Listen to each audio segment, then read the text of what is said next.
que para hacer este proceso hay que estar ahí. La primera forma de la escucha es la presencia, estar con la gente en el cotidiano. No sirve organizar charlitas, o sea, o mejor dicho, sí sirve, pero no puede ser la manera. Nosotros tenemos que compartir con la gente en los barrios su cotidiano, sus cumpleaños, sus fiestas, sus maneras de resolver las dificultades, porque esa es la forma de conocer un poco a profundidad y de ligar los vínculos que nos van a permitir realmente construir procesos sostenibles. Eso es lo que hemos aprendido en estos 19 años de trabajo que llevamos implementando la metodología de tratamiento de base comunitaria, que es esta aproximación de construir con las personas en los territorios los diagnósticos y también las soluciones a las problemáticas. Entonces aquí una metáfora un poco de qué se trata. Primero voy a hablar de unos conceptos que luego retomo ya en el planteamiento del C10. Entonces, hagamos de cuenta que el sistema social que medio funciona es el que está entre los punticos. Entonces ahí estamos. Hay unos que están arriba, otros que están en la mitad, otros que están abajo y que además la presión social los va sacando, ¿no?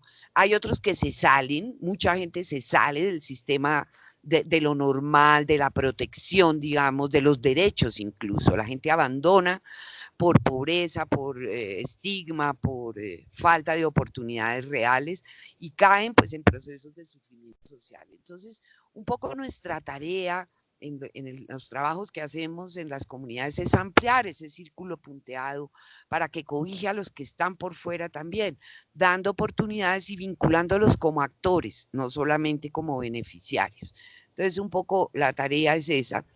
Y también decir que así como hay dispositivos que producen sufrimiento, también hay dispositivos que pueden prevenirlo y contener, si no prevenirlo del todo, por lo menos contener los efectos y los daños. De eso se tratan los centros de escucha, de generar espacios relacionales, sea en el barrio, sea en la universidad, sea en el colegio o en la cárcel, donde la gente encuentre escucha, acogida, donde se puedan construir unos vínculos que permitan hacer prevención y mitigación. Entonces, esta propuesta nos propone pasar del objetivo comunitario, de la intervención solamente institucional, para pasar a un sustantivo que es comunidad, trabajar con, no para la comunidad. Entonces, transformar los servicios, tratar de transformar los servicios que se han vuelto fríos, que la parte humana se embolata frente al billete y frente a los trámites que supone toda la burocracia. Entonces, de los tipos de vínculos e interacciones que logremos hacer con la comunidad donde vamos a desarrollar nuestro trabajo, de eso depende que el dispositivo funcione y que la inclusión social se dé. Y para eso es absolutamente fundamental contar con la comunidad como actor y no solo como un espacio para hacer trabajo. Ay, ahora esto no quiere pasar. Ay, se fue. Entonces, el dispositivo que planteamos y que se construye a partir del C10 es un sistema de redes, no es una sola red, es un sistema de redes cuyo centro se mueve de acuerdo a la necesidad y al momento que está viviendo el grupo. Entonces, es una red donde deben participar la mayor cantidad de instituciones, la mayor cantidad de redes y organizaciones de la sociedad civil, los grupos de base, las iglesias y grupos de líderes organizados, pero también los líderes informales, que son los que mueven las redes de opinión y de las comunidades. Nuestra minoría, lo que llamamos la minoría activa, que es el grupo que se encarga de mover el proyecto al interior del municipio, del colegio, de la universidad, es lo que llamamos una minoría activa y debe, en lo ideal, porque pues todo esto que les estoy planteando y que les voy a plantear es el modelo ideal, la realidad a veces nos sorprende, es que hayan actores de todos estos tipos dentro de esa minoría activa para que nos ayuden a activar los distintos nodos de acuerdo a las necesidades de la comunidad. Bueno, esto para hacer énfasis nuevamente en que la gente de la comunidad deben ser actores y no beneficiarios solamente. Y cuando uno mira con esta perspectiva de inclusión social, encuentra unas joyas comunitarias maravillosas que con motivación, con incentivo y con oportunidades de estudio, de trabajo, son unos socios fundamentales y que son los que van a sostener el proyecto cuando nosotros nos vayamos, porque nosotros somos transitorios, nosotros estamos un tiempo con los proyectos, con las iniciativas gubernamentales y cuando las condiciones cambian nos vamos y generalmente el trabajo comunitario se acaba porque los líderes nunca han sido involucrados más que para firmar las planillas, comerse los sándwiches y salir en la foto.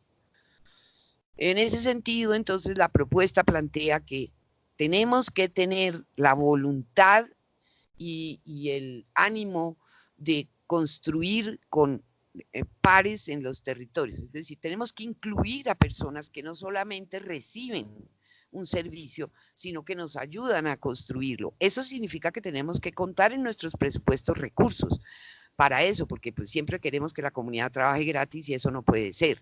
Entonces, es importante que los presupuestos cuando se piensen, y ha sido uno de los graves problemas de trabajar con el Estado, es que los protocolos para enganchar a la gente están hechos solo para profesionales y piden un montón de requisitos que hacen muy difícil la vinculación de los pares, ¿no? Entonces, hemos visto y en estos últimos 2 años del trabajo con jóvenes que hemos hecho, hemos visto que cuando los actores pueden participar protagónicamente, es decir, ellos se toman el micrófono, ellos están en el escenario con nosotros, ellos son los que presentan los resultados. Claro, nosotros ayudamos a que eso se dé, pero quienes deben estar en los escenarios son ellos, no nosotros. Y esa es una cosa que a veces a las instituciones les cuesta un trabajo horrible, que el protagonismo pase a otras manos. El trabajo con pares tiene además una complejidad, que es que cuando a usted no lo han dejado hablar durante años y le han pisoteado sus derechos y le han dicho mentiras y le han prometido cosas que no le han cumplido, cuando le permiten hablar, pues usted habla durísimo, ¿no? Y usted se desahoga y usted dice que no cree y usted dice que todos son unos corruptos espantosos. Entonces, dentro de toda la labor de mediación del centro de escucha, tiene que ver con modular esos discursos, permitir que fluyan primero al interior y luego se van modulando para poderlos sacar, porque si no hablamos de esas cosas tampoco vamos a sanar los daños y los vínculos que vienen malucos desde antes, ¿no? Entonces tratemos en lo posible de que no veamos a la gente con estas etiquetas, porque cada etiqueta de estas tiene una manera de proceder que le quita el protagonismo y la posibilidad a las comunidades de ser realmente actores de sus procesos de cambio. El último renglón, el de adicto y delincuente, es uno gravísimo cuando estamos pensando en trabajar con gente que consume drogas. Entonces, ahí tenemos también que hacer un esfuerzo por mirar nuevas aproximaciones, por salirnos un poco del marco clínico. No estoy diciendo que el marco clínico no sea importante, el marco clínico es muy importante, pero hay que mediarlo porque solo el 10% de los consumidores tienen problemas de adicción severa. No tengo una cifra de cuántos, el tema de delincuencia, que es uno de los que nos muestran con horror, pues de que todos los que atracan consumen drogas. Eso creo que tampoco es tan real, ¿no? Y habrá que ver qué drogas son las que están más relacionadas con el tema de la delincuencia. Pero entonces, el mensaje de esto es que esas representaciones sociales que tenemos, que hacen que le quitemos como que infantilicemos las comunidades, pobrecitos, no tienen, están enfermitos, ¿no? Entonces, eso, el centro de escucha nos plantea que tenemos que cambiar eso, y eso cambia cuando usted trabaja con la gente, cuando usted le permite hablar, cuando usted le permite proponer y acoge sus propuestas con las que de pronto a veces no está muy de acuerdo, pero se les permite hacer, y si fracasa, pues luego entonces se conversa, ¿no? Porque esa es la manera de construir pues lo que queremos construir.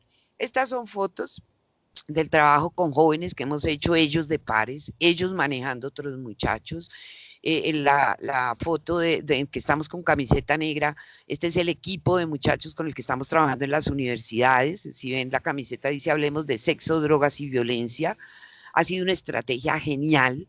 Los muchachos, pues que son muchachos que vienen de la calle, que son raperos, que tienen, digamos, una cultura hip hop importante en su manera de hablar, de vestir, se han metido con la universidad y están trabajando con los psicólogos, con los trabajadores sociales de la universidad, están dándoles sus perspectivas, ellos han aprendido de reducción de daño, ellos vienen de consumos de bazuco de 8 y 10 años y vienen trabajándolo con consumo de cannabis con un nivel de éxito muy importante.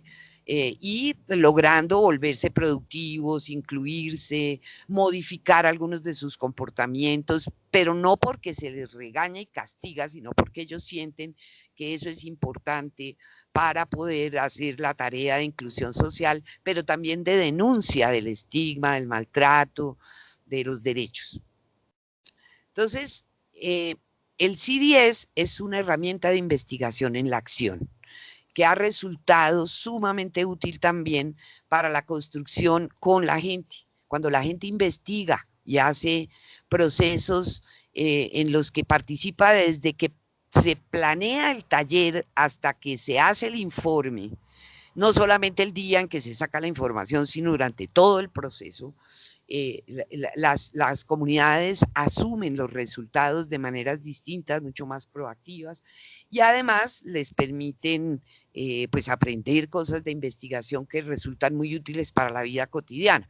Estas dos fotos, por ejemplo, Yasmín, que es la del lado izquierdo mío, no sé si el izquierdo de ustedes, pero el mío sí, que es la morena. Esa mujer ella era una trabajadora sexual de la zona, metida con toda la red de microtráfico y de trabajo sexual difícil de la zona, y ella se vinculó al proceso y se volvió una líder poderosísima. Ella llegó a manejar el comedor y aprendió a manejar computadoras y bueno, hizo un libro de cuentos, bueno, un montón de cosas, y ahora tiene un restaurante en el Ecuador. Y Pajarito, que es la que está al otro lado, ella, una consumidora que vivía en la calle desde los 5 años y que también hizo un proceso así. Ella no sabía ni leer ni escribir y a partir de los computadores y el interés por mostrar lo que pasaba en la calle, cambió su vida, ¿no? Ella sigue consumiendo bazuco, por ejemplo, pero ella ya no duerme en la calle, aprendió o sea, gobernar el bazuco es una cosa muy complicada. Entonces ella sigue teniendo una condición de calle importante, digamos, pero ya no duerme en la calle. O sea, eso es reducción de daño. Ya no le hace daño a nadie, tiene una chaza, no atraca, no anda armada. Entonces, esas son cosas que a veces desde la perspectiva de la curación y la abstinencia no nos parecen relevantes y son súper importantes para ellos y deberían serlo también para nosotros. Entonces, cerrando un poco esta parte teórica para entrar ya en los pasos del CDS, como estas frases, ¿no? Es integración, no suma. Con mucha frecuencia lo institucional suma, entonces nos invitamos con carticas y hacemos planes para el foro, o para la reunión, o para la feria de servicios, pero nos juntamos es ahí. No hay integración de servicios, no hay forma de que la misma comunidad, si necesita, por ejemplo, la Secretaría de Salud, pueda ella misma conectarse. Entonces el centro escucha lo que busca es eso, que los líderes tengan los teléfonos de los nodos de la red que pueden servir en momentos de emergencia o de necesidad, ¿no? La red debe estar orientada a producir cambios, no solamente a que les demos de comer o a curemos el problemita puntual, ¿no? Nuestro trabajo en red tiene que estar orientada a que mejore la atención de los muchachos, a que si es la cárcel, los derechos se respeten, a que si es en el colegio, trabajemos con los papás, con los orientadores, pero también con los muchachos. Entonces, se trata de visibilizar y fortalecer los vínculos. Esta foto que ustedes ven ahí fue un ejercicio de uno de los primeros talleres que hicimos en el barrio Santa Fe, en que invitamos a todos los actores. Y hicimos este mapa, lo tejimos entre todos. Este fue el comienzo de una gran cartografía social de quiénes estábamos ahí y cuáles eran los vínculos, con quién nos relacionábamos. Y a partir de ahí arrancamos a hacer un trabajo pues que todavía hoy pervive. ¿Hasta aquí hay alguna pregunta, alguna observación, algo que Sandrita quiera aportarme, que le enriquezca también a los compañeros de Cúcuta, o los que han trabajado allá en Pasto, que enriquezca a los compañeros de Cúcuta, o seguimos con la carreta? Doc, no, sigamos y al final hacemos comentarios, ¿le parece? Hasta ahora ha sido claro. Listo, perfecto. Bueno, entonces nos vamos para el C10. Este es un poco más, digamos, densa la cosa. ¿Alguien iba a hablar? ¿No? Ah, bueno. Bueno, entonces el C10 son acciones de construcción de conocimiento para poder construir la representación social de la comunidad. Es decir, la comunidad cómo se ve a sí misma, cómo ve a sus problemas, cómo está organizada, qué cosas han hecho o hacen para manejarlas. Por ahí me están poniendo mensajes. Vamos a ver qué están diciendo. Ay, no veo aquí. Ah, no. Ok.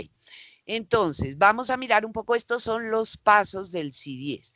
El C10 no es lineal, no es que yo empiezo con una cosa y luego sigo con la otra, sino que en la medida en que voy haciendo unos pasos van apareciendo elementos de conocimiento de otros. Entonces vamos a empezar un poco a mirar cómo está construido, ¿no? Cuáles son los pasos que nos plantea ese proceso para ir levantando la información. Y no es solo información, sino articulación. Entonces, cuando yo estoy conversando con los comerciantes de la zona, pues yo voy y me tomo un tinto, no llego de chalequito, con el papelito. Bueno, por ejemplo, eso con la policía es todo un rollo, ¿no? Porque la policía pues siempre porta un informe, hay toda una representación social con la policía. Eso fue muy interesante en Tumaco.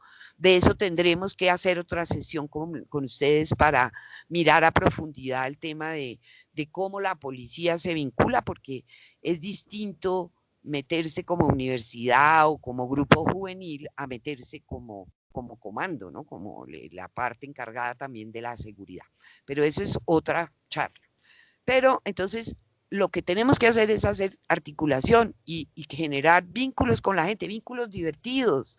Somos tan formales, tan aburridos, nos acercamos siempre con esa manera institucional tan seria, con la tabla y el esfero. Entonces, el CIDES plantea que tenemos que ir a tomar tinto con la gente y sentarnos en el andén y ver a ver que cuando están haciendo una celebración o alguien está haciendo algo, nosotros estamos ahí reconociendo su presencia, no solamente como nuestros personajes. Otra cosa que hay que tener en cuenta es que cada diagnóstico tiene una situación específica, un momento histórico, unas condiciones específicas socioculturales y hace referencia a algo. Nosotros aquí, entonces sabemos que estamos levantando el diagnóstico de vínculos, redes y actores que van a ser parte de nuestro dispositivo para poder atender los problemas comunitarios. Este proyecto nació en droga, pero esto sirve para sexualidad, para violencia, para múltiples problemáticas que se presentan pues en las comunidades. Entonces vamos a mirar los aspectos de la vida y la realidad de las personas, porque también desde la academia y de la institucionalidad a veces nos movemos desde nuestros mapas de normalidad y así tiene que ser y ni lo cuestionamos, ¿no? Entonces un poco es ver cómo es que viven y resuelven ellos sus cosas. Entonces, es conocimiento colectivo, entonces vale todo, aquí no hay respuestas malas y respuestas buenas, sino conocimiento construido y requiere interpretación, o sea, es leer los datos que van saliendo. Eso es parte, digamos, del entrenamiento que hay que ir haciendo cuando se empiezan los diagnósticos. Ahí. En teoría, un buen diagnóstico sería local, es decir, tenemos que determinar un escenario. No podemos hacer el diagnóstico de todo Cúcuta, eso no sirve. Entonces, pues, si vamos a trabajar en un barrio, vamos a determinar además si el barrio es muy grande, en qué sector empezamos. Porque en lógica de redes, cuando uno empieza un trabajo en un lugar y lo mantiene, la red va linkeando los actores que están en otros escenarios cercanos y entonces así vamos agrandando. El diagnóstico debe tener un objetivo, debe no partir del prejuicio, debe tratar de ser integral, es decir, de mirar los distintos aspectos y niveles, digamos, de interacción y de vida de la comunidad. Debe ser complejo, es decir, como vamos a ver, mira diversos aspectos. No debe justificar nuestras acciones, que a veces eso usamos los diagnósticos para justificar nuestras acciones. A veces el diagnóstico nos puede decir que estamos haciéndolo muy mal. Y esa es una de las cosas que hay que aprender a manejar, la mediación, porque las instituciones se molestan.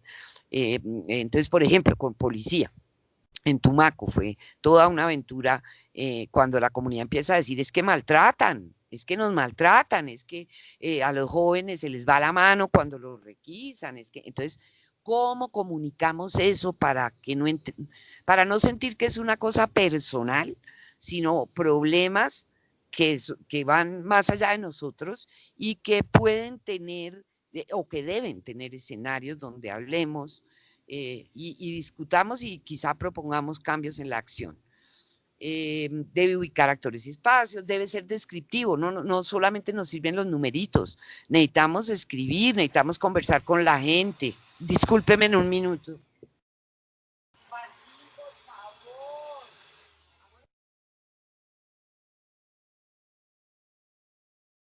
Ay, perdón, ya. Bueno, sigamos. Entonces, el objetivo del CIDES es construir conocimiento con un proceso participativo que permita hacer un diagnóstico y articular las redes del lugar donde vamos a montar nuestro centro de escucha. Esto sobre todo para Cúcuta, porque para Pasto está bastante claro, el centro de escucha no es un lugar que montamos cuando empezamos. El centro de escucha es un discurso que construimos con la comunidad. Por eso les decía yo la vez pasada, cuando tuvimos el primer chat con Cúcuta, que nos toma por lo menos de 6 a 8 meses tener claro el centro de escucha. Primero está todo esto. Entonces, como les decía, no es lineal. Entonces, por ejemplo, cuando estoy mirando los actores, entonces ahí empiezan a salir los ritos, los mitos, los conflictos. Entonces yo debo saber que esa estructura del CIDES tiene distintos aspectos y aunque aunque la acción, por ejemplo, el taller sea para construir la lista de actores, nos van a salir informaciones de otros aspectos que necesitamos investigar. Es importante tener claro el problema que nos convoca en el territorio donde vamos a trabajar, es decir, qué es lo que vemos ahí, cuáles son los problemas, pero no los que a nosotros nos parecen problemas, sino los que la comunidad siente como problemas. Entonces nosotros podemos entrar con nuestra estadística, con lo que nos dicen los datos digamos, que hace salud, que hace seguridad, que hacen las secretarías, pero a veces resulta que cuando uno habla con la comunidad, el problema que ellos sienten como problema central no es el que nosotros llevamos como problema central. En ese sentido, a veces las estrategias están demasiado direccionadas y entonces no nos permiten realmente incidir sobre lo que la comunidad quiere que incidamos, ¿no? Otra cosa que es importante en este trabajo es los criterios para el registro de la información. El proyecto tiene o ha desarrollado la hoja de primer contacto y los documentos de trabajo de campo. Eso lo tenemos que mirar con cada dispositivo para ver qué personal tienen, qué capacidad y según eso, pues, porque a veces nos metemos en hacer registros que después no sirven para nada y generan es una gran frustración. Y lo otro es que los instrumentos y los datos que vamos a recoger tengan sentido, ¿no? Entonces para eso hay que prepararse, uno no puede salir a la calle, voy a mirar, a ver cómo estamos, no, hay que intencionar el trabajo. Entonces el trabajo es creativo, entonces nosotros trabajamos a partir de pintura, a partir de reciclaje, a partir de sancochos, a partir de mapas parlantes y lo que se les pueda ocurrir. Que sean cosas en la acción. Y esa información luego la tenemos que interpretar, pero las dinámicas tienen que estar intencionadas. No sirve hacer un sancocho, o sí sirve, pues sirve para bacano, para estar, para compartir. Pero para la investigación tiene que estar intencionado. Vamos a mirar esto y el equipo se va a organizar para preguntar sobre este aspecto. Entonces, ¿cuáles son los campos de observación que nos propone el CIDES? No son camisa de fuerza. Podemos hacer unos y otros no, algunos hacen 7, algunos hacen 12, pero pues se los voy a enunciar para que pues los tengamos claros. Entonces son estos. Identificar la identificación de la comunidad local y sus líderes de opinión. Entonces, eso quiere decir que hay que determinar un territorio y que hay que mirar ahí quién vive. Entonces, ¿quiénes son los líderes? Entonces, ahí también a veces tenemos sesgada la mirada. Entonces, creemos que los líderes son solamente la gente nominalmente nombrada como líder. Y resulta que a veces los líderes más importantes de la comunidad no tienen una afiliación específica. Es decir, puede ser muchísimo más poderosa para mover una comunidad. Una madre comunitaria que no pertenece ni a la Junta de Acción Comunal, ni a nada, que cuida a sus chiquitines y los papás la adoran, esa mujer puede mover mucho más que el presidente de la Junta de Acción que probablemente tiene un montón de conflictos y de dificultades. Entonces, los líderes pueden ser grupos, pueden ser personas, pueden ser instituciones y pueden ser entonces formales o informales. Son personas que influyen y determinan lo que pasa en la comunidad. Y con mucha frecuencia las comunidades y los líderes se organizan para que el sistema de relaciones de la comunidad no cambie.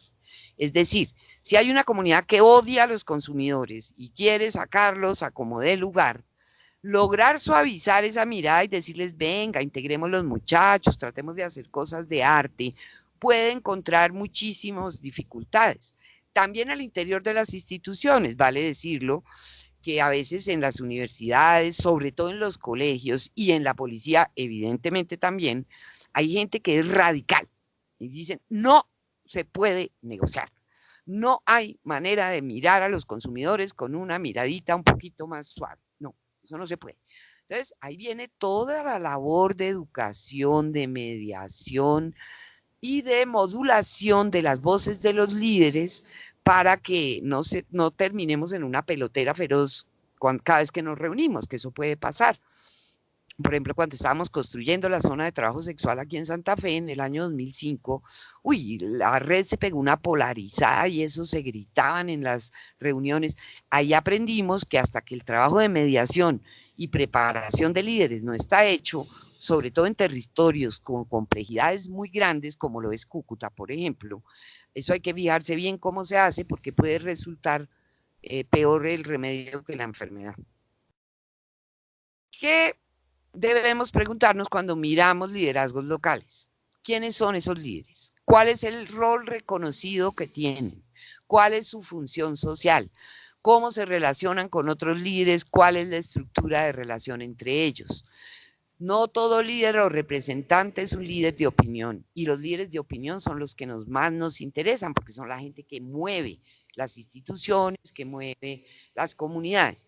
Un líder de opinión puede ser un jíbaro, para horror de algunos. Un líder de opinión puede ser una travesti. Un líder que nos mueve toda la comunidad de travestis, por ejemplo. Entonces, depende del, digamos, la forma que le queremos dar a nuestro centro de escucha y la cantidad de inclusión que queremos generar, pues entonces tenemos que hacer el esfuerzo de trabajar con todo el mundo para que nuestra red pues sea lo más rica y móvil posible. ¿Quiénes son los actores? Bueno, esto tiene que ver con lo mismo, ¿no? De esto hay un documento que después les mando. A Cúcuta le mando, esto ya lo conoce Sandrita, pero le mando a Cúcuta un documento. ¿Quiénes son los actores? ¿Qué piensan? ¿Qué están haciendo? ¿Qué representación tienen de su comunidad y de sus problemas? Esto es importantísimo. En esto fallamos muchísimo. Nosotros llegamos con nuestros diagnósticos o con nuestras necesidades de proyecto, porque entonces nos dicen que nos tenemos que gastar la plata es mirando X cosa, y entonces no dejamos hablar a la comunidad. No construimos con ellos cuáles son los problemas que para ellos son importantes. Esa es la primera cosa que tenemos que hacer. Es cuando hemos definido el escenario, es ir a mirar qué es lo que la gente siente, piensa de lo que les está pasando allá. Hay que tratar de meterse con los grupos marginales y los grupos que manejan el poder de la zona.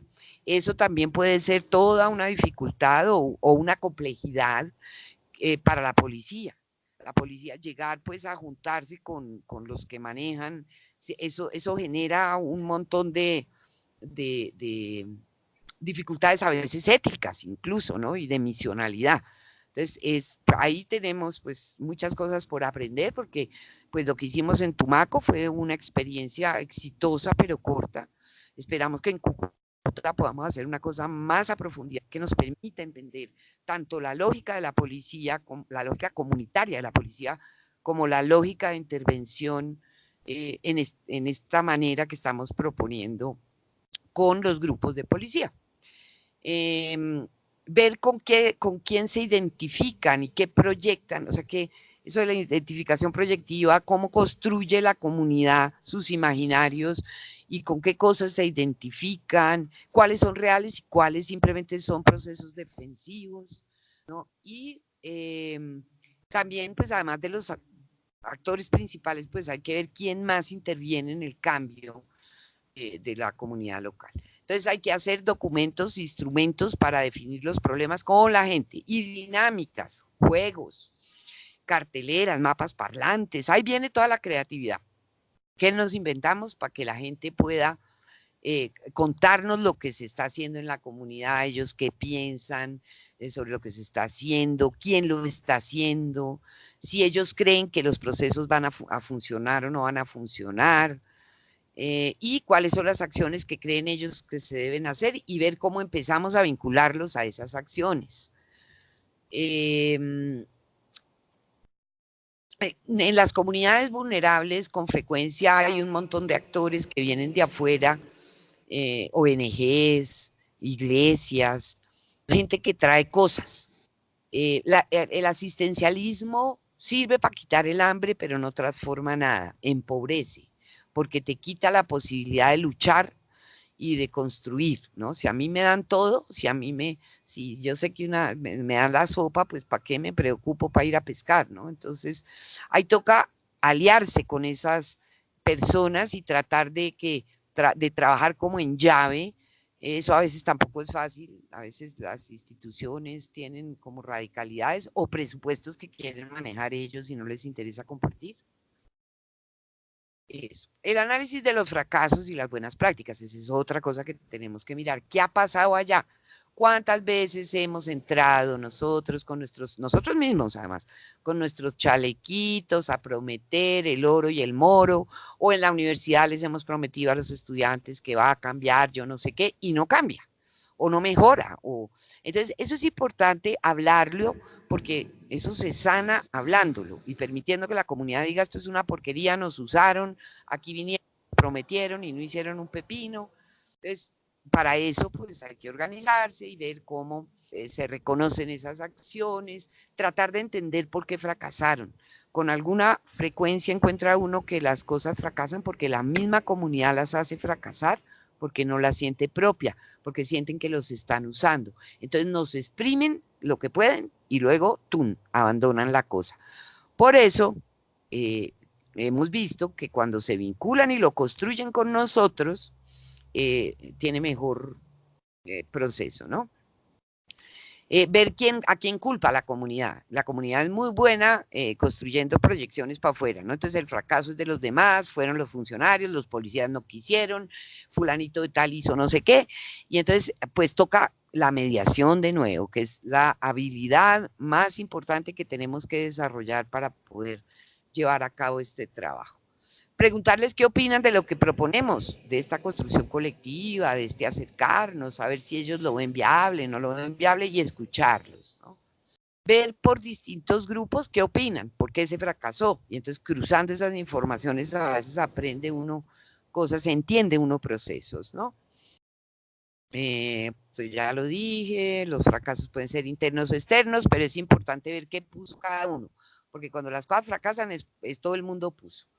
Es importante también conocer la historia de la comunidad. Esto, por ejemplo, nos da la oportunidad de trabajar con los viejos, o con los profes más viejos, o con los de servicios generales de la universidad que llevan años y que se conocen toda la historieta.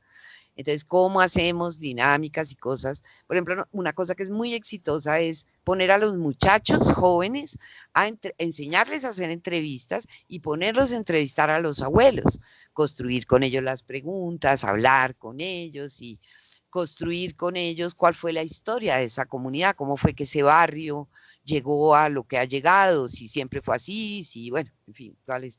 Y los datos sociológicos en términos de, bueno, cuántos viven allá, qué población hay de niños, mujeres, embarazos, suicidios, o sea, los datos, que a veces esos datos también nosotros los tenemos y nunca los socializamos con la comunidad, o los socializamos solo para asustarlos y justificar nuestras acciones. Entonces es bueno discutir los datos con ellos, es hacer plotter, pintarlos, dejar de ser tan aburridos en la manera como presentamos los datos y involucrarlos, porque la comunidad aprende y con eso puede trabajar. Entonces, para la breve historia, pues los fundadores, cómo fue que la cosa sociopolítica se ha dado, la historia del país, cómo ha tenido incidencia en eso. Y los datos sociológicos, pues todo esto, ¿no? Entonces, el territorio, levantar el mapa con la gente, ver cuáles son los lugares que ellos creen que son peligrosos, que son protectores, que se podrían trabajar para recuperarlos, en fin. Y datos de salud y esas cosas que justifican también intervenciones de salud pública. Cuando ya tenemos eso, cuando hemos logrado hacer un trabajito de unos 3 meses, encontrándonos con frecuencia y con, ¿cómo se llama eso? Que es el mismo día, o sea, que se le da, que la gente sabe que el miércoles vamos, y entonces empieza a armarse ahí una cosa en que somos predecibles, no es que un día cuando queremos o tocó ir porque necesitamos hacer el taller de yo no sé qué, no, sino que sabemos que todos los miércoles vamos, a veces vamos con invitados, porque siempre hay gente que quiere ayudar, cuando uno le echa el cuento a la gente siempre se quiere unir, entonces a veces vamos con invitados, ¿no? Entonces, y ahí entonces cuando ya tenemos esos datos, debemos empezar a construir el proyecto. ¿Qué vamos a hacer? ¿Cómo lo vamos a hacer? Entreverado en la investigación está todo lo de conversar, de qué es la escucha, de la importancia de la escucha, de a quién le gusta escuchar, de qué temas no se hablan y se deberían hablar, ¿no? Y empezar, si hemos trabajado juiciosos, ahí ya tenemos líderes vinculados. Invitarlos a que sean ellos quienes hablen y que ellos técnicamente prepararlos, ayudarles un poquito. Esa es otra cosa en la que tenemos que, a veces los técnicos, psicólogos o médicos, o bueno, mientras más cartones, más complicación. Para permitir que la gente hable y se equivoque o diga la cosa no suficientemente completa como nos parecería que se debería decir, porque es que la gente aprende así. Entonces, nosotros tenemos nuevamente papel secundario al ladito. El líder habló de lo que él conoció y pudo preparar sobre. Si nos parece que faltó, lo completamos, pero no somos nosotros los que damos la charla siempre. Habrá charlas en que sí, pero otras en que toca empezar a darles a ellos el lugar, y eso pues eso aumenta el liderazgo y también la credibilidad de la comunidad. Nosotros, esto se puede o no se puede hacer, depende de cómo lo queramos. Escogimos con las comunidades 4 temas que salen de la comunidad, ¿no? Que salieron del diagnóstico, y vamos a profundizar sobre eso. Y otros 4 que son inducidos, es decir, que el proyecto necesita que eso se mire y no salió en el diagnóstico. Yo prefiero en realidad trabajar con los temas generadores, porque el aprendizaje es que, por ejemplo, entramos por nutrición o por basuras, y eso va linkeando los otros temas, porque la basura está conectada con la droga, está conectada con la delincuencia, ¿no? Entonces, las redes, los temas nos van llevando. Ver las representaciones sociales, que es otra de las cosas un poco complejas, porque nos implica también mirarnos a nosotros. Entonces, por ejemplo, para preguntas para hacerse, ¿no? El equipo de la universidad, bueno, ese ha trabajado ya mucho tiempo, me imagino que ahí esas representaciones sociales han logrado algunos avances importantes en términos de ser mucho más comprensivos con el consumo de marihuana, por ejemplo. Entonces, entender que un consumidor de marihuana que se maneja, no con castigo y con expulsión y con exigencia de abstinencia, sino con acompañamiento psicoafectivo, trabajo familiar, oportunidades de trabajo, oportunidades de circulación social y de arte. Puede ser una persona funcional aunque fume marihuana, pero eso en muchos ámbitos no está bien visto. Entonces, de esto se habla, cada vez está, digamos, más cercano, porque antes pues era esto, hablar esto hace 8 años que nosotros empezamos, esto era un pecado, pues era como que alcahuetas, espantosos, fomentando la drogadicción. Entonces, lo mismo que la sexualidad, por ejemplo, todo el tema que pretendemos que los muchachos no tengan sexo para que no se les pase nada. No, tenemos que educar esa sexualidad y acercarnos a ella sin prejuicio y con una mente abierta, entendiendo que nosotros tenemos otro tipo de aprendizajes y de momentos vitales que no son los de los jóvenes, llenos de hormonas, llenos de curiosidad, apasionados, ¿no? Y entonces jóvenes, sexo y droga, por ejemplo, ese es un temota así complicadísimo.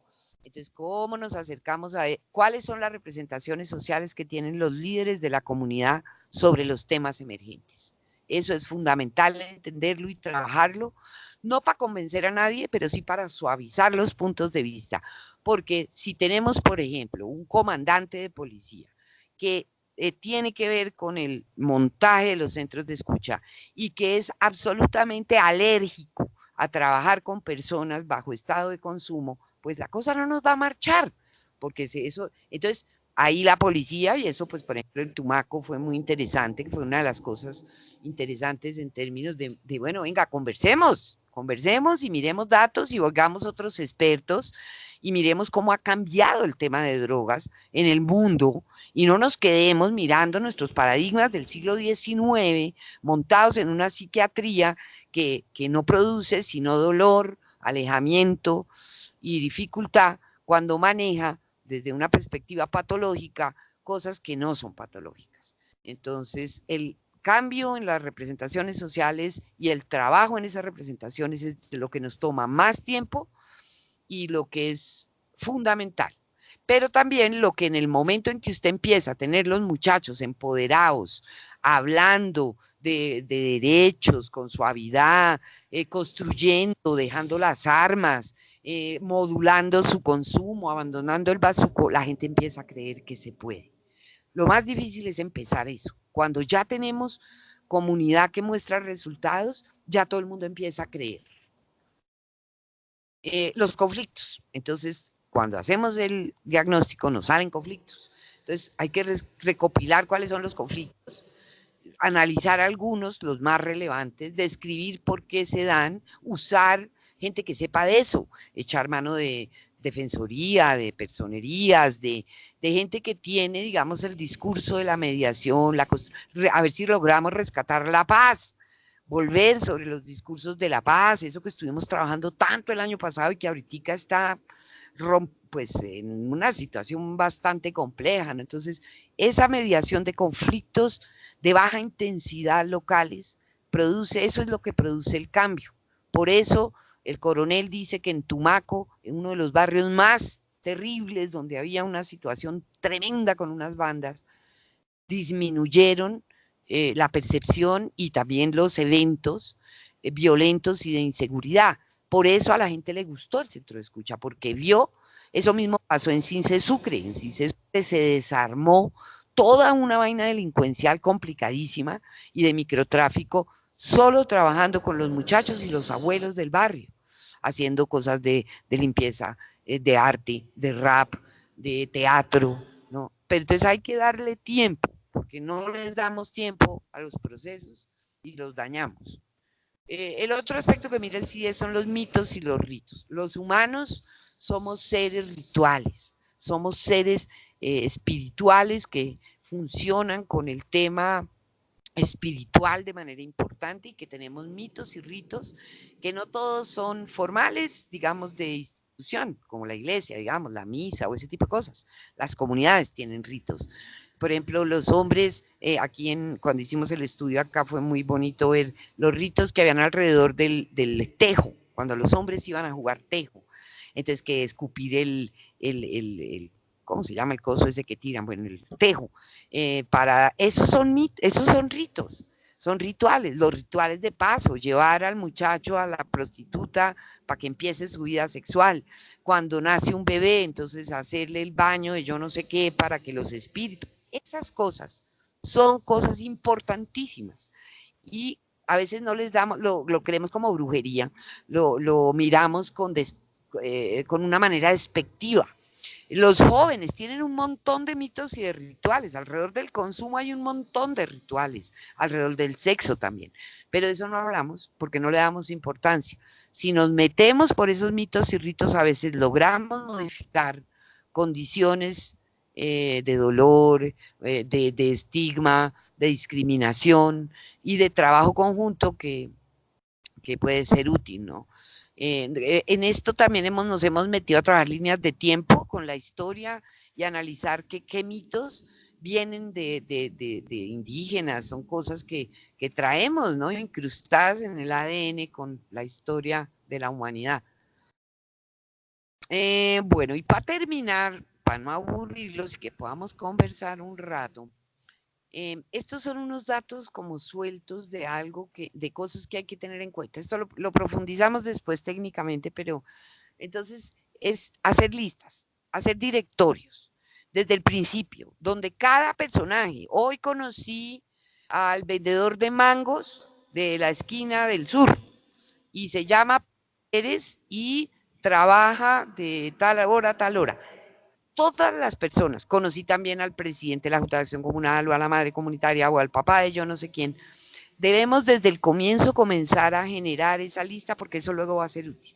Entonces, si tienen correo y ahora pues el WhatsApp, que es un método de convocatoria y de circulación de información muy útil, entonces eso a veces nos da pereza, los directorios, pero son muy útiles para luego mantener a la red informada. La red subjetiva, eso será motivo de otra charla, uno arma redes, ¿no? Entonces uno arma redes operativas, son los que cuando salimos a la calle contamos con ellos, y ahí está la mamá que me presta la olla, el otro que me consigue la leña, el habitante de calle que nos ayuda a convocar a los habitantes de calle.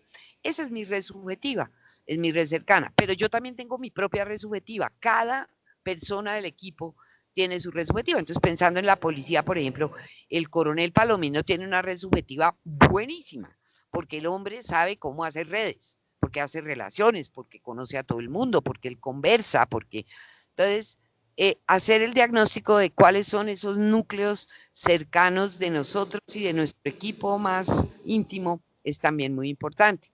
Como les decía, hacer mapas, parlantes. Ahora, pues los que han conocido nuestra experiencia con la maqueta de la L, hacer maquetas es buenísimo con la comunidad, pintarlas. Ahorita vuelvo sobre la primera diapositiva para que vean lo que hicimos, por ejemplo, con los muchachos. Y la estrategia para la acción social, que es el centro de escucha como tal. O sea, ahí es donde articulamos y empezamos a hacer cositas conjuntas, empezamos a hacer cositas con la red, cada vez ampliamos más el rango, digamos, de acción. Y esa estrategia es la que pues va luego a mantener ese centro de escucha funcionando. Entonces, ese era un poco el rollo del CDS. Escucho preguntas, quiero mostrarles nuevamente el barrio de nuestros sueños. Este barrio, esto lo construimos con los jóvenes a partir de cajas, puro reciclaje. Y ellos, cada uno hizo la casa de sus sueños. Aquí ven ustedes el barrio LGBTI, por ejemplo, la comunidad LGBTI que era muy estigmatizada en la casa y entonces ahí tuvimos oportunidad. Estos son mediadores. Todo lo que usted haga de arte, el rap es un mediador, porque entonces ahí el chino puede decir todo lo que se le ocurre sin que nadie se sienta que los está insultando o señalando. Cuando hablamos del barrio de mis sueños y de lo que quisiera la comunidad LGBTI del barrio, ellos están exponiendo alrededor de una obra y no quejándose en una reunión furiosos. Entonces, chicos, ese era mi rollo de hoy. Cuéntenme a ver cómo la ven, qué preguntas hay.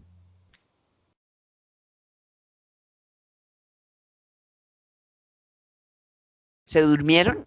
Fue horrible.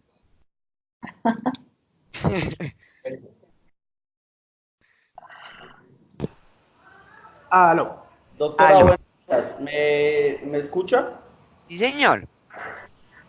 Bueno, doctora, saludarla nuevamente, pedir excusas. Le habla el capitán Daniel Uribe, jefe de Prevención y Educación Ciudadana de la Metropolitana de Cúcuta.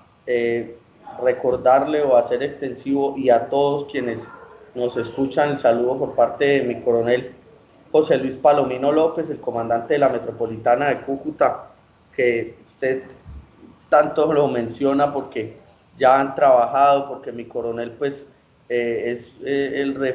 fue quien refirió su excelente acompañamiento para este proyecto.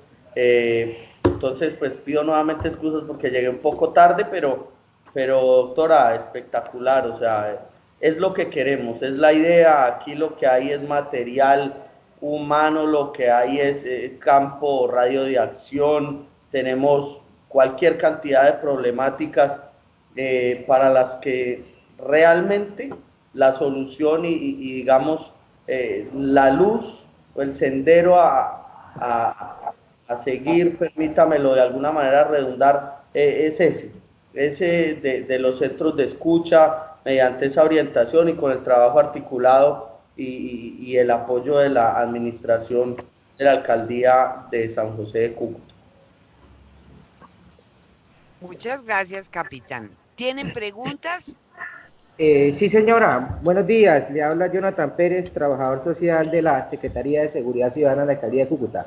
Hola, ¿qué hay? ¿Cómo estás? Yo tengo una pregunta viendo pues todo el proceso, los alcances y viendo ahorita reflejado acá el tema de la maqueta y es dentro de su experiencia.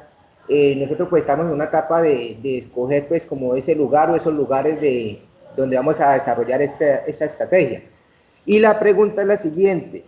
En búsqueda de un impacto social, de transformaciones, de que realmente se pueda hacer visible el éxito de este proceso de centros de escucha, ¿considera usted pertinente de su experiencia que busquemos uno de los lugares más conflictivos y de mayor incidencia delictiva, de consumo, bueno, que tengan mayores problemáticas para que sea más evidente y podamos reflejar más los resultados? ¿O por el contrario, considera usted que consigamos un espacio, un lugar donde la comunidad esté al 100% dispuesta a participar del proceso? Esa es como la pregunta. Bueno, eso tenemos que analizarlo. A mí me habían dicho que ustedes ya habían escogido un barrio, Tucunaré o algo así. Estamos en ese proceso, sí. Sí, doctora, estamos, o sea, en Tucunaré ya está caminando, digamos que el proyecto, sí, pero pues la alcaldía municipal y desde el comando de la metropolitana, pues queremos también como abanderarnos en otro sitio, ya en Tucunaré ya están las capacitaciones, estamos haciendo un trabajo periódico de acercamiento, de atención integral y demás, y están recibiendo la capacitación en emprendimiento por parte del SENA. Pero pues el señor alcalde y mi coronel José Luis Palomino, pues pretenden iniciar con otro sitio y llevar los dos procesos, digamos que al tiempo.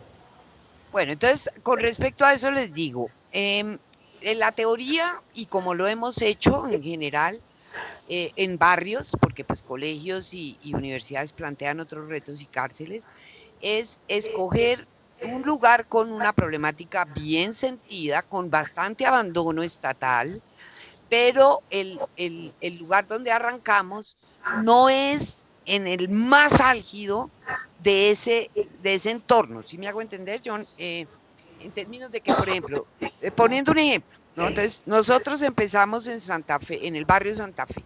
El barrio Santa Fe tenía 3 sectores: el de prostitución de mujeres, y donde estaban los grandes negocios de prostitución, el de prostitución de travestis, que era un poquito más al sur, ¿no? Y el que colindaba con el cementerio central, que es un sitio pues importante de reunión y eso. Nosotros montamos el primer centro de escucha en el área de las travestis, que era la más abandonada y la más estigmatizada, pero ahí no estaban las ollas más duras. Las ollas más duras estaban en la zona de prostitución. habían ollas, pero no las más fuertes. Y arrancamos a trabajar y eso para la Secretaría de Seguridad sería muy chévere poder conversar a profundidad para no ir, porque es que a mí me daba susto y por eso, capitán, cuando el capitán Daniel me pidió que le mandara el documento del CIDIES, yo insisto en que esto no es mandar un cohete a la luna, pero sí requiere un poquito de teoría, porque si no repetimos los errores de la intervención que ya sabemos hacer. Entonces, escoger el sitios muy deprimidos y sobre todo donde las redes sociales no funcionan. Los colegios son malos, la salud es mala, la seguridad es mala, las carreteras, las calles son malucas, porque sobre esos problemas, por ejemplo, el de la basura, el de la alimentación de los niños y el acceso a salud, ahí es que entramos, con eso es que podemos lidiar inicialmente. Para mí es todo una pregunta enorme el tema de policía trabajando escucha y seguridad al tiempo.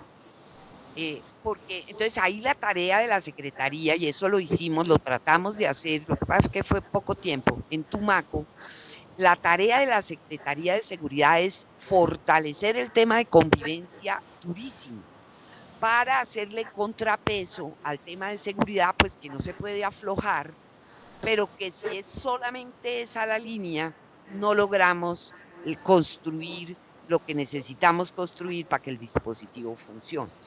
Entonces, eso por un lado. Y por otro, yo le tengo terror a mi coronel, porque mi coronel quiere hacer 25 centros de escucha. Yo no recomiendo eso. Yo recomiendo que empecemos con 2 o 3, que hagan acercamiento, pues ustedes, la policía tiene la maravilla de que obedecen, están organizados y entonces pueden hacer sensibilización. Pero hablar de centro de escucha, centrémonos en 2, máximo 3 escenarios. Eso luego se nos vuelve el piloto donde entrenamos los otros barrios. Pero no nos metamos a generarle un montón de expectativas a un montón de comunidades, porque luego no somos capaces de responder. Esa es mi postura. En Tumaco arrancaron 12, quedaron 5 y ahorita funcionan 3. Y eso, como les decía en la primera charla, que es una de las cosas que más me preocupan, es entusiasmar a las comunidades, como siempre hacemos, y luego dejarlos votar. Yo tengo terror a mi coronel. Yo le tengo terror a mi coronel. Sí. Capitán Uribe también dijo. Sí.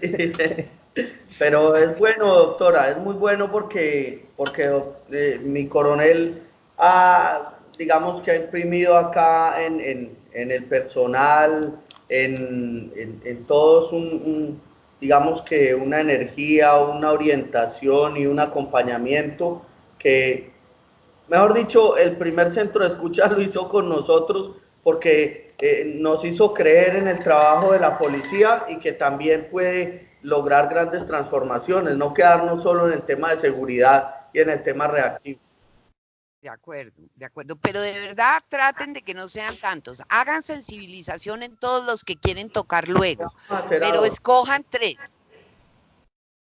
2, 3, ok. Sí. Bueno, ¿y Pasto qué me cuenta?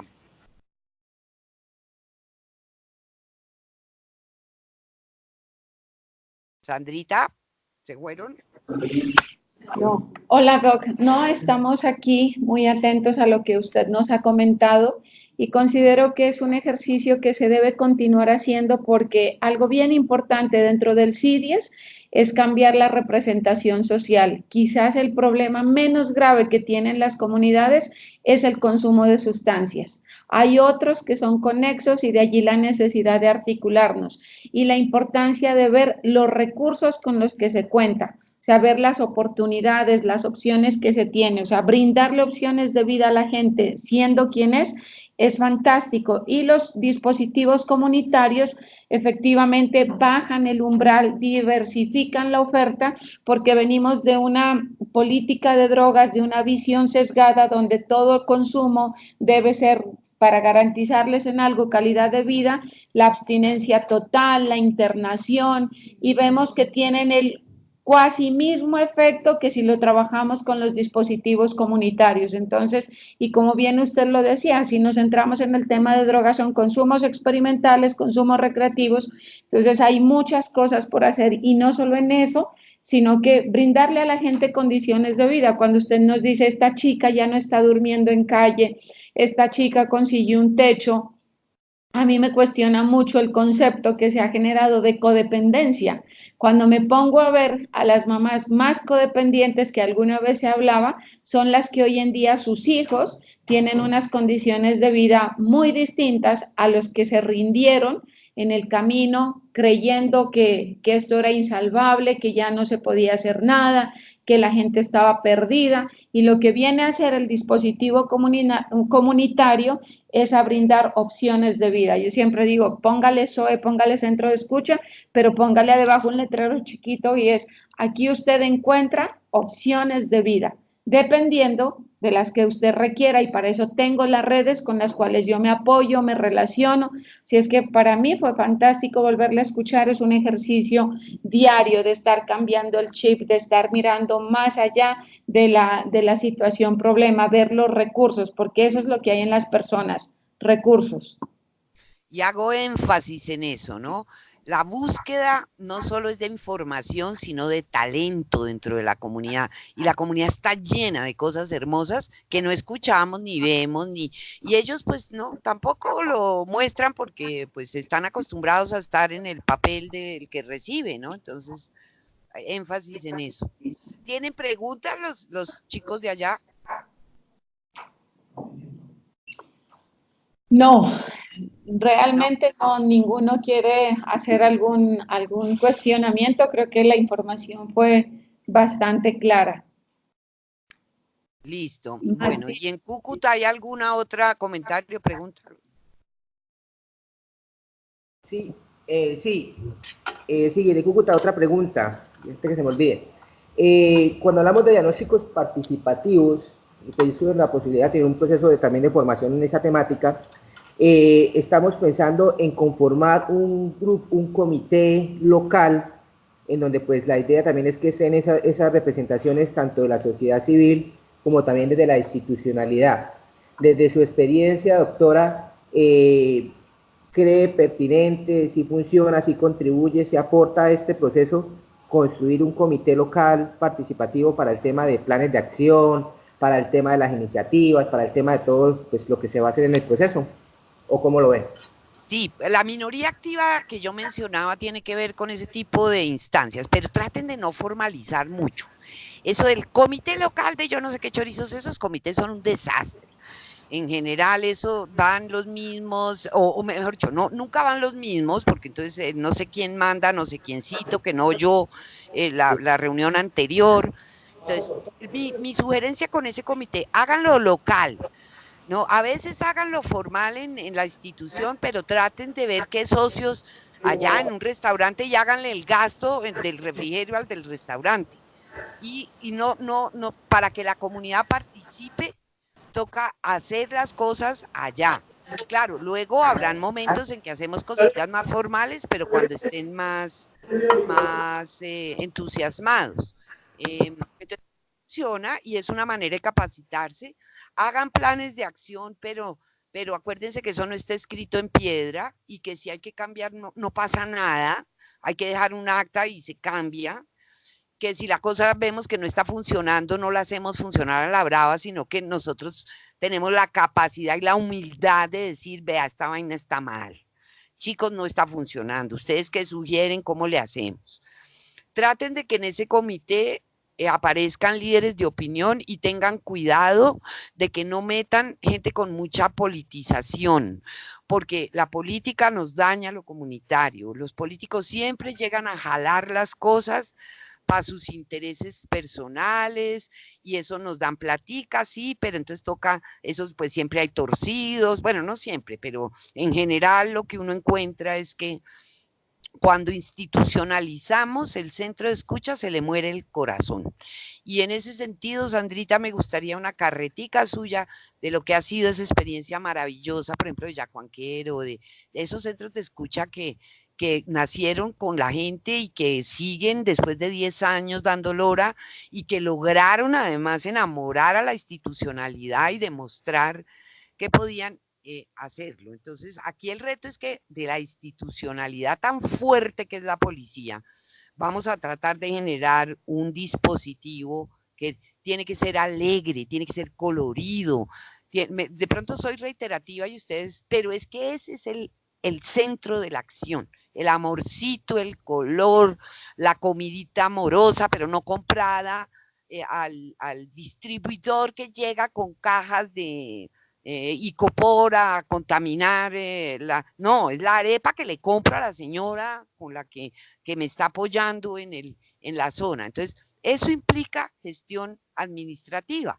No, por eso es chévere tener el coronel ahí, las secretarías ahí, porque entonces, bueno, entonces ellos miran cómo hacen para que le quitemos institucionalidad y le metamos comunidad a los procesos. Entonces, Sandrita, si nos da les cuenta un poco de su experiencia, que ustedes pues han sido un departamento absolutamente piloto en toda esta construcción. Bueno, sí, es bien importante lo que usted acaba de decir, porque muchas veces si no bajamos el umbral, si no permitimos que ingresen pares, personas de la comunidad, de lo que hemos visto, el dispositivo empieza a marchitarse. ¿Por qué? Porque las personas, los actores formales, como ya usted bien lo decía, tienen muchísimas cosas que hacer y entonces les queda difícil cumplir ante tanto compromiso.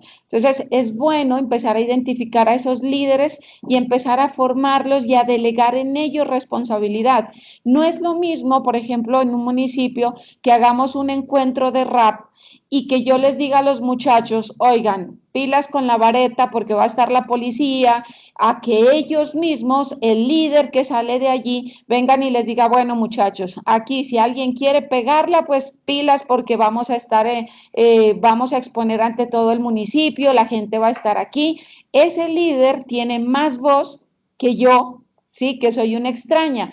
Otra cosa es empezar a generar ese acercamiento. Nosotros en Chachagüí nos pasó de los chicos, por ejemplo, cuando ellos empezaron a hacer sus conciertos de rap, de ir a hablar con la policía para que ellos puedan asistir a esos eventos, pero no en la función de ir a inspección, vigilancia y control, sino de ir a hacer acompañamiento, porque en ese concierto de rap llegaron muchos chicos que estaban por allá metidos, que tienen unos problemas grandísimos, y mientras estaban mirando el concierto, mientras estaban allí, lo que menos había era consumo. Lo que más se gestionó fue relaciones con otros actores.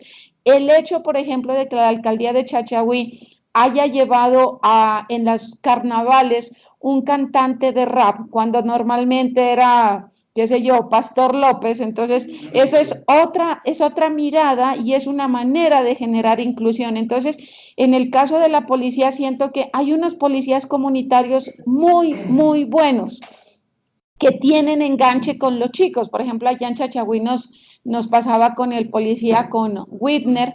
Él tiene un grupo de chicos, los cívicos, la cívica, dice, y se ha ido integrando con ellos, por ejemplo, en las ciclorrutas, y a partir de allí los ha ido enganchando, pero más desde ese accionar, como usted lo dice, humano, de acercamiento, no viendo el tema de consumo, que cuando uno empieza a generar esos encuentros, empieza realmente a disminuir. Los muchachos empiezan a correr menos riesgos y la comunidad empieza a empaparse más.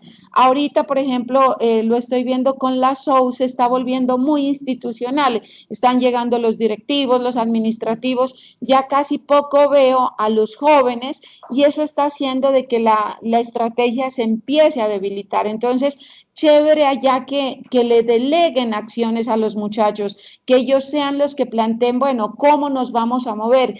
Ellos tienen la lógica y detrás de un líder vienen como 10 muchachos. Mientras que yo voy y convoco y me llegarán 2 o 3, si yo identifico a las, por decirlo así, a las cabecillas de esos grupos, los encanto, los enamoro con el discurso, les digo, miren, ¿qué sugieren? Ellos atraen detrás de ellos 10 o 20 y tengo a los 30 que a mí difícilmente los podría contactar. Y con ellos empiezo, bueno, ¿qué hacemos? ¿Qué iniciativas juveniles, que es lo que nosotros le hemos llamado acá, qué iniciativas juveniles ustedes proponen? ¿Qué les gustaría que hagamos? Y uno, como el centro de escucha, lo único que hace es, o una de las funciones es conectar, mover, porque difícilmente a ese muchacho raperito de por allí de la esquina le va a hacer caso el alcalde, difícilmente le va a hacer caso la policía. Entonces uno empieza a mediar, empieza a acercar los servicios y empiezan a encontrarse opciones de vida muy distintas. Eso es como dentro de la panorámica, y créanme que como cuando la comunidad se empodera, entonces empieza a ver que ellos no dejan caer el proceso. Chévere, por ejemplo, a estos líderes, a estos muchachos, algo que nos ha funcionado mucho acá es, a veces hay formaciones, conectarlos con esas formaciones. Por lo general, siempre las cosas están dadas para los buenos. Para los buenos hay becas, para los buenos hay cursos, pero para los no tan buenos las opciones son más limitadas. Entonces, chévere que nosotros, por ejemplo, cojamos a ese chico, como alguna vez nos pasó en Yacuanquer, y decirle, mire, hay un CRIC, hay un diplomado, y usted ha sido el escogido, hermano. ¿Cómo así? Yo, cuando nadie apostaba así, usted es el que va a ir, se va a formar, y el único compromiso es que usted venga y le replique eso a sus pares. Entonces, eso, lo que usted decía, o sea, los posiciona, el reconocimiento social es un reforzador potentísimo, que eso empiece a hacer la policía, y no todos los policías, porque no, hay unos que realmente, como usted lo decía, no, son alérgicos. Hay en cambio otros que les gusta el trabajo comunitario. Con ellos, no todos somos dados para esa base comunitaria, que sean ellos los que empiecen a encantar con otras opciones, con el rap, con el hip hop, con el slackline, con el stun, con cosas que los muchachos nos están mostrando que están haciendo en la clandestinidad, donde corren mayores riesgos, donde se deterioran más, y que perfectamente lo podemos sacar acá, a la luz, y conectarnos desde otras lógicas. Muchas gracias, Sandrita. Bueno, no sé si hay más preguntas, si hay más cosas. Cúcuta, ¿tiene algún otro comentario, alguna otra pregunta?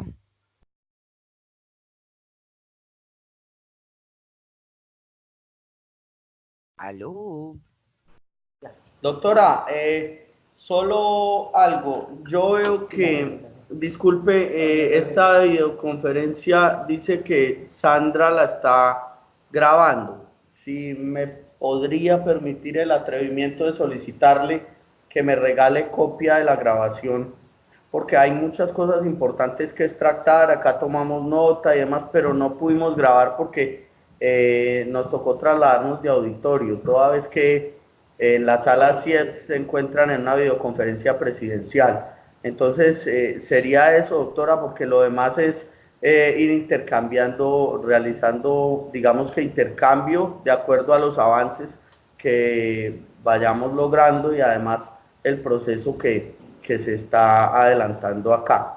Puntualmente lo vamos a hacer en dos. En el sitio que ya se arrancó, Tucunaré, y pues vamos a hacer una mesa de trabajo para concertar otro sitio de mayor impacto, para llevar una oferta mucho más enriquecida y dedicarnos solo a esos dos, doctora. Entendemos perfectamente el concepto de que cuando mucho se quiere abarcar, poco se puede apretar. Así es. Capitán, yo voy a ir a, eso tenemos que organizarlo, yo voy a ir a Cúcuta el 7, 8, 9 y 10 de mayo. Voy invitada por la Universidad de Pamplona. Y entonces, pues yo cuando hablé con la doctora Olga le dije que por favor coordinaran con ustedes, porque ella me va a llevar a una cosa internacional, es como una maestría o yo no sé qué, es alguna cosa pedagógica de especialización, pero seguramente ella va a organizar varios espacios donde sería muy importante que la policía estuviera. Entonces, para que le diga a mi coronel que se coordine, yo ya le dije a ella, pero entonces pues ellos son todos muy ocupados, entonces que su merced como que esté ahí mediando la cosa para que ellos dos hablen, y en esos días, pues aprovechando que la universidad me lleva, que podamos hacer algo, incluso ir a la comunidad. Sería muy interesante poder ir y ver el barrio, ¿no? Entonces le dejo esa inquietud. Sandrita, entonces usted grabó la videoconferencia. Hola, Doc. Sí, me alcancé a asustar cuando dijo que había grabado. Yo dije, toca autodestruirla en 5 segundos. Pero sí, con mucho gusto yo se la envío a usted y usted les comparte a los compañeros de Cúcuta, ¿listo? Detenida por grabar ilegalmente. Doctora, por Dios. Doctora, ¿usted me puede regalar su contacto? Es tan amable y yo le envío a través de, no sé, vía WhatsApp o mensaje de texto el correo. Claro que sí. Pues, ¿qué? ¿Mi teléfono o qué? No, la doctora Sandra, el suyo ya tengo Sandrita. de tenerlo. Valga la redundancia. Yo te comparto. Bueno, ahí lo puso. Ahí está poniéndolo. En el chat. Bueno, pues fue un gusto. Yo creo que tenemos que seguir capacitándonos, capitán. O sea, la cosa tiene ribetes que vale la pena ir mirando. Creo que también vale la pena echarle una mirada a quiénes van a ser los socios institucionales. Por ejemplo, cuando vaya ya me gustaría mucho tener una reunión con la Secretaría de Seguridad, porque digamos ese fue yo